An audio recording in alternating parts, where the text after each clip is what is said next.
Hello बच्चों, आज हम पढ़ेंगे क्लास 10th का syllabus of the science subject. ठीक है, विज्ञान विषय को हम शुरू करने जा रहे हैं आज से ऑनलाइन क्लासेस के द्वारा। तो पहला जो वीडियो है हमारा, इसमें आपको मैं बताना चाहता हूँ कि विज्ञान के सिलेबस के अंदर हमारे पास कौन से चैप्टर हैं और वो कितने मार्क्स के हैं। देखिए बच्चों, आपकी जो किताब है किसकी, विज्ञान की, उसमें पूरे मिला के 20 चैप्टर हैं। चैप्टर कितने हैं? 20। ठीक है, इन सभी 20 पाठों को 1 से 4 ऐसे करके 20 पाठों को इकाइयों में बांटा गया है। इकाइयों का अर्थ क्या होता है? यूनिट्स। ठीक है, तो हमारा सिलेबस के अंदर 7 क्या है? यूनिट्स हैं। 7 क्या है? इकाइयाँ हैं। पहली जो इकाई है उसका नाम क्या है? मानव शरीर तथा क्रियाएं, जिसमें हमारे पास 4 क्या हैं? चैप्टर हैं शुरू के। 5वां 7वां जो 5 से लेके 6, 5, 6 और 7वां जो चैप्टर हमारा है, ये किसमें है? इकाई नंबर 2 में है, पदार्थ एवं क्रियाएं। और बच्चों, ये जो आपकी फर्स्ट इकाई है किसकी है? बायोलॉजी के लिए है। किसके लिए? बायोलॉजी से जुड़ी हुई है, ये जीव विज्ञान से जुड़ी हुई है। आपकी जो दूसरी इकाई होती है ये जुड़ी हुई किससे है? केमिस्ट्री से, रसायन विज्ञान से जुड़ी हुई है। कौन सी इकाई? दूसरी इकाई। तीसरी कौन सी होती है? भौतिक परिघटनाएं, ये जुड़ी हुई किससे है? फिजिक्स से। नाम में क्या आ रहा है? भौतिक विज्ञान आ रहा है। ऐसे ही आपके पास और भी यूनिट्स हैं। यूनिट नंबर 4 प्राकृतिक संसाधन, पृथ्वी तथा अंतरिक्ष, पर्यावरण, सड़क सुरक्षा। ठीक है, तो इसमें कुछ बायो के हैं, कुछ फिजिक्स के हैं, कुछ केमिस्ट्री के हैं। ठीक है, तो इस तरीके से आगे सिलेबस में है क्या? 7 इकाइयाँ हैं। बच्चों, हम कल से नेक्स्ट वीडियो से हम पढ़ना शुरू करेंगे। पहले क्या? यूनिट नंबर 3 जो फिजिक्स से जुड़ी हुई कंप्लीटली। फिर हम पढ़ेंगे क्या? केमिस्ट्री। उसके बाद हम क्या पढ़ेंगे? बायोलॉजी। बाकी जो चैप्टर हैं वो आसान है, वो हम बाद में पढ़ेंगे। ठीक है, तो शुरू करेंगे हम पार्ट नंबर 8 से। पार्ट नंबर 8 का जो नाम है उसका नाम क्या है? प्रकाश है। ठीक है, तो बहुत ही महत्वपूर्ण पार्ट है ये। पार्ट नंबर 8 जो है वो तो आसान है। पार्ट नंबर 9 पढ़ेंगे हम बच्चों पहले, पार्ट नंबर 9। ठीक है, 8वां पार्ट क्या है? बहुत आसान है, वो हम बाद में पढ़ेंगे। ठीक है, तो मैं आपको पहले पढ़ना चाहता हूँ मुश्किल पार्ट, जो हार्ड चैप्टर है अपन वो पहले वो पढ़ लेंगे। ठीक है, इजी चैप्टर जो है वो अपन बाद में भी कर सकते हैं। पहली बात तो ये। दूसरी बात बच्चों, ध्यान देना कि आमतौर पे बच्चा करता क्या है? अप्रैल, मई और जून, इनमें स्टूडेंट्स पढ़ते नहीं हैं, बच्चे पढ़ते नहीं हैं। वो पढ़ते कब हैं? जुलाई से ले कब तक? नवंबर तक। पर देखो होता क्या है बच्चों, इस टाइम ड्यूरेशन में जब आप पढ़ाई करते हो तो आपके पास प्रेशर होता है स्कूल का और कोचिंग का। स्कूल और कोचिंग का आपको मंथली टेस्ट भी देने होते हैं, वीकली टेस्ट भी आप देते हो। ठीक है, तो आपके पास एक वर्क प्रेशर रहेगा यहाँ पे। ठीक है, फिर आपको पता है दिसंबर, जनवरी और फरवरी, इनमें आप क्या करते हो? रिवाइज करते हो अपने सिलेबस को और टेस्ट सीरीज देते हो। टेस्ट सीरीज देते हो।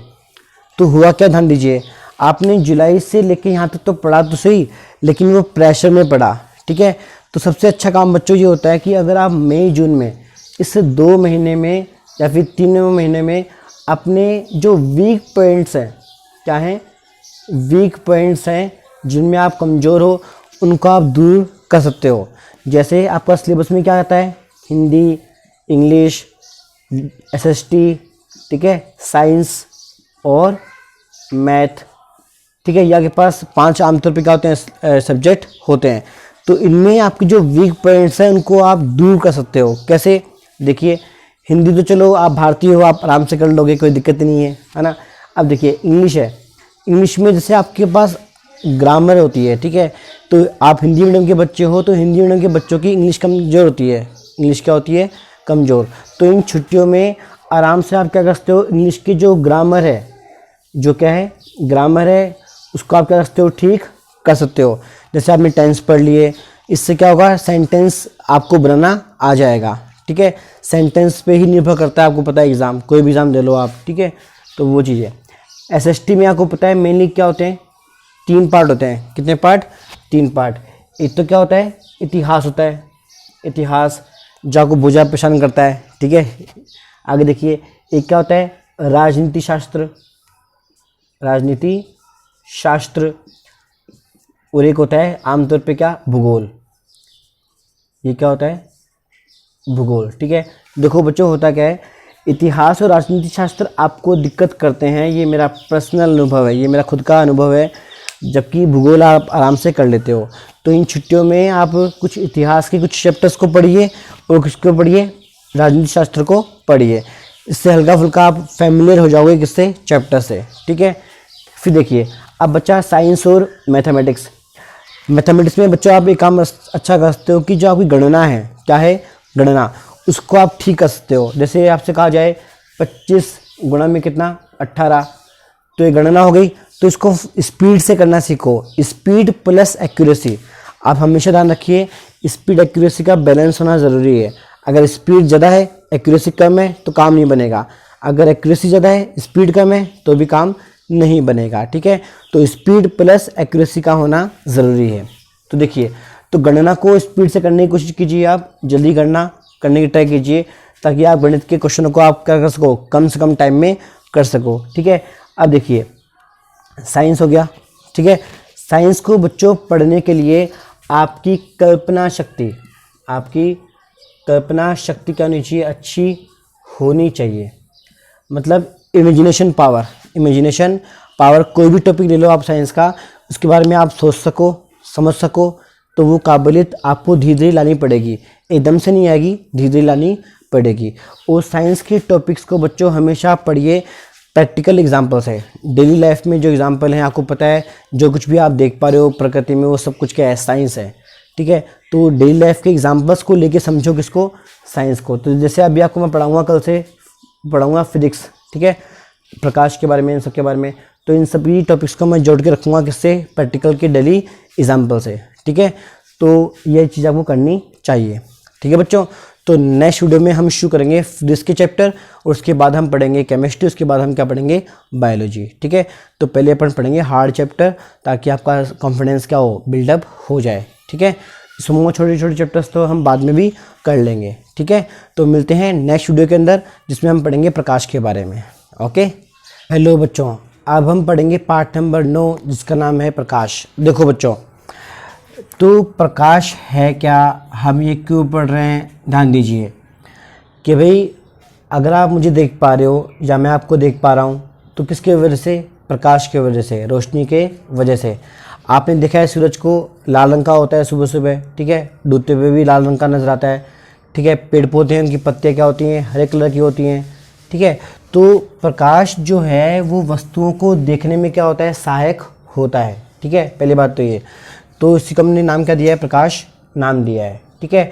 अब देखिए ऐसे होता क्या है बच्चों, मान लीजिए मेरे पास ये प्रकाश स्रोत है, मान लीजिए मेरे पास ये क्या है, प्रकाश स्रोत है, मेरे पास ये बल्ब भी हो सकता है, लट्टू भी हो सकता है, ट्यूबलाइट भी हो सकती है, कुछ भी हो सकता है, सूरज भी हो सकता है। अब इससे क्या होगा, इससे क्या होगा, प्रकाश किरणें सभी दिशाओं में क्या होंगी, फैलेंगी। प्रकाश किरणें यहाँ भी जाएंगी, हर तरफ क्या होंगी, जाएंगी। हमने एग्जाम्पल लिया, मान लीजिए कोई पत्ती है, कोई पौधे की पत्ती है, लेट्स सपोज ये पत्ती होगी मेरे पास, ठीक है। यहाँ प्रकाश क्या हुआ, आपतित हुआ, प्रकाश क्या हुआ, आपतित। और आपकी आंखों का जो रेटिना है, मान लो आपकी जो आंखें वो कहाँ पे हैं, यहाँ पे हैं, ठीक है।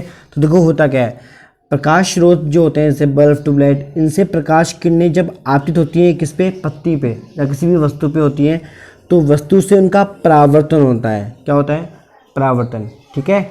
तो परावर्तन के पश्चात रेटिना पर उस वस्तु की इमेज बनती है। इमेज का अर्थ क्या होता है, प्रतिबिंब होता है। क्या होता है, प्रतिबिंब, ठीक है, इमेज बनती है। अब बच्चों हमेशा आप ध्यान रखना, हमेशा लाइफ में, कि प्रतिबिंब तभी बनता है जब न्यूनतम 2 प्रकाश किरणें आपस में क्या हो, मिले,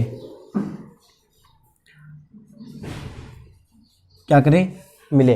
जैसे मान लो मेरे पास ये रेटिना है, इस प्रकाश स्रोत से मान लीजिए 2 प्रकाश किरणें क्या हुई थी, उत्सर्जित हुई थी। एक तो किरण ये वाली है जो वस्तु से परावर्तित होकर कहाँ गई है, रेटिना की तरफ गई है, और ये चलेगी कहाँ पे, डायरेक्टली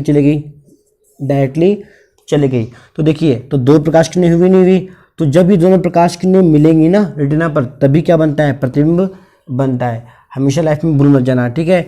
और अगर ये प्रकाश किरण आपने एक ही रखी, तो प्रतिबिंब नज़र नहीं आता। ठीक है, तो ये महत्वपूर्ण कंडीशन है कि प्रतिबिंब बनने के लिए 2 प्रकाश किरणों का मिलना ज़रूरी होता है। ठीक है, अब तो देखिए ये मेरे पास क्या हुआ, दूसरी किरण, और ये मेरे पास क्या हुआ, प्रकाश किरण की प्रथम किरण।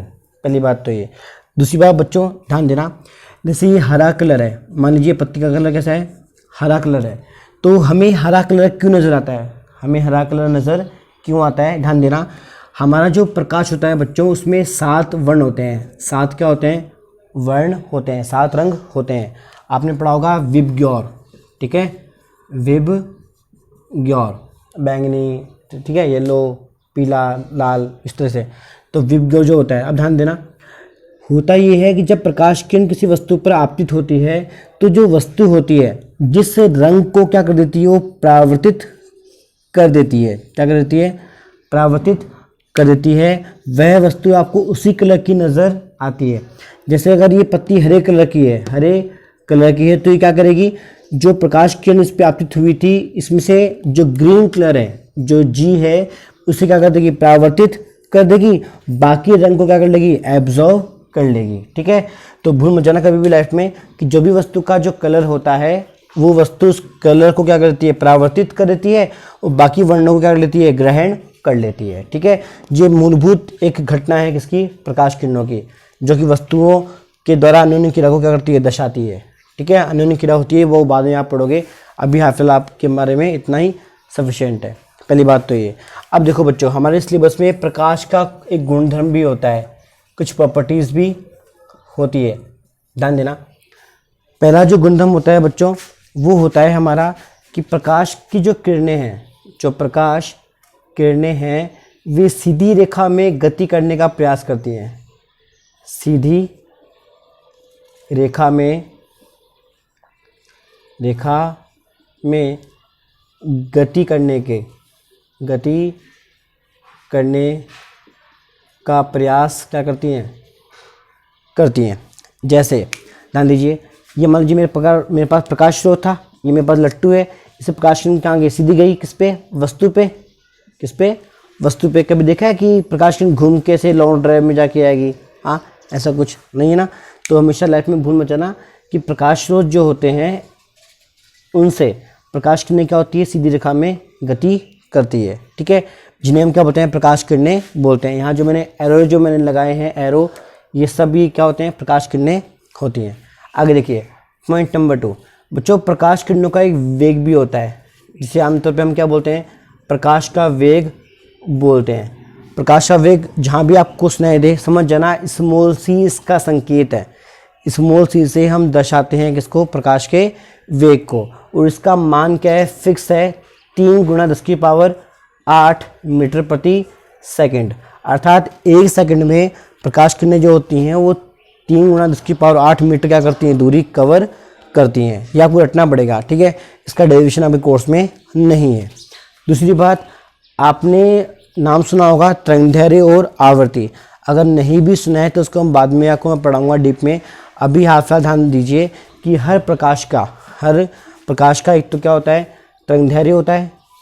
क्या होता है, तरंगदैर्घ्य, जिसे हम आमतौर पे क्या बोलते हैं, तरंग की लंबाई बोलते हैं। ठीक है, डीप में हम पढ़ेंगे बाद में इस टॉपिक को। और एक क्या होती है, आवर्ती होती है। क्या होती है, आवर्ती। तो हमेशा प्रकाश का वेग जो होता है वो तरंगदैर्घ्य तथा आवर्ती का गुणनफल होता है। ठीक है, तरंगदैर्घ्य का संकेत होता है बच्चों लैम्डा। ये जो वाई शेप में आपको दिख रहा है उल्टा वाई, इसे क्या बोलते हैं, लैम्डा बोलते हैं।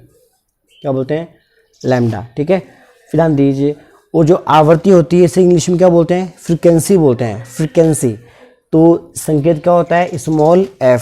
तो हमेशा भूल मत जाना कि प्रकाश का वेग जो c होता है वो लैम्डा × f होता है। ठीक है, ये आपके काम आएगा हर एग्जाम के अंदर। ठीक है, फिर देखिए तीसरी बात बच्चों, आपको पता है प्रकाश की जो तीव्रता होती है वो अधिक होती है। जैसे अभी सूरज की तरफ आप देख पाते हो, नहीं देख पाते, आपकी आंखें एकदम चकाचौंध से क्या होती है, भर जाती है। तो हम प्रकाश को ध्रुवित कर सकते हैं। क्या कर सकते हैं, ध्रुवित कर सकते हैं। ध्रुवण एक प्रक्रिया है बच्चों, ध्रुवण से किसी भी प्रकाश की तीव्रता को हम कम कर सकते हैं। जैसे आपने नाम सुना होगा सन ग्लासेस। ठीक है, जैसे मान लीजिए मेरे पास ये सन ग्लास है, तो मान लीजिए सूरज से प्रकाश किरणें यहाँ पे आती हैं तो तीखी होती हैं, वो तीव्रता क्या होगी, अधिक होगी। तो प्रकाश किरण जब सनग्लास से क्या होगी, पार होगी, तो उसकी तीव्रता क्या हो जाएगी, कम हो जाएगी। तो उसको हम आराम से दे सकते हैं, ठीक है। तो ऐसे प्रकाश को हम क्या बोलते हैं, ध्रुवित प्रकाश बोलते हैं। और ऐसी घटनाओं को हम क्या बोलते हैं, ध्रुवण कहते हैं, ठीक है। बाकी और भी चीज़ें होती हैं जो आपके सिलेबस में अभी हाल फिलहाल नहीं है, ठीक है बच्चों। तो नेक्स्ट वीडियो में हम पढ़ेंगे बच्चों परावर्तन के नियम, जो कि बहुत ही इंपॉर्टेंट है, ठीक है। आपका जो चैप्टर स्टार्ट होता है मेनली वो कहाँ से स्टार्ट होता है, परावर्तन के नियम से। ये बेसिक इन्फॉर्मेशन जो आपको मैंने दी है इसको ढंग से आप पढ़ना, और जो भी डाउट्स हो आप मुझसे पूछना, ठीक है।